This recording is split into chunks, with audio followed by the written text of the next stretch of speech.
বাংলাদেশ ও পাকিস্তানের মধ্যে আবারও সরাসরি ফ্লাইট চালু করতে চায় ইসলামাবাদ। এরই প্রেক্ষিতে উদ্যোগটি দ্রুতই আলোর মুখ দেখতে যাচ্ছে। শুক্রবার এক প্রতিবেদনে এ তথ্য জানিয়েছে পাকিস্তানি সংবাদ মাধ্যম এক্সপ্রেস ট্রিবিউন।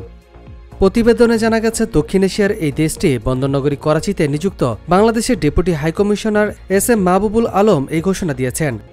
হায়দ্রাবাদ চেম্বার প্রদর্শনকালে বাংলাদেশের ডেপুটি হাইকমিশনার জানান, এর ফলে উভয় দেশ এবং দেশের মধ্যকার ব্যবসায়িক সম্পর্ক আরও জোরদার হবে।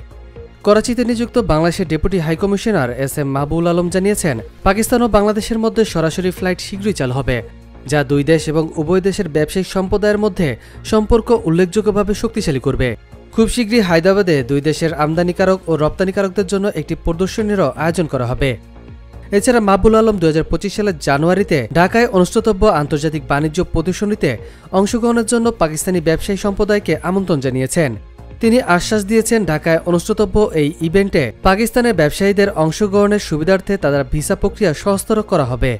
অন্যদিকে গত বুধবার বেসামরিক বিমান পর্যটন ও ভূমি উপদেষ্টা এ.এফ. হাসান আরিফের সঙ্গে সাক্ষাৎ করেছেন বাংলাদেশে নিযুক্ত পাকিস্তানের রাষ্ট্রদূত সৈয়দ আহমেদ মারুফ। এ সময় রাষ্ট্রদূত বাংলাদেশের মানুষের স্বভাবসুলভ অতিথেয়তার কথা স্মরণ করেন।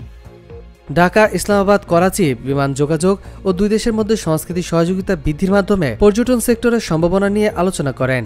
এদিকে বাংলাদেশের নাগরিকদের জন্য বিনামূল্যে ই-ভিসার আবেদন সুযোগ দিয়েছে পাকিস্তান। অনলাইনে আবেদন করলে কয়েক ঘন্টার মাধ্যমে পাওয়া যাচ্ছে ই-ভিসা। অনেকের পাকিস্তানের ভ্রমণের আগ্রহ থাকলেও বাংলাদেশ থেকে সরাসরি কোনো ফ্লাইট নেই পাকিস্তানের কোনো শহরে।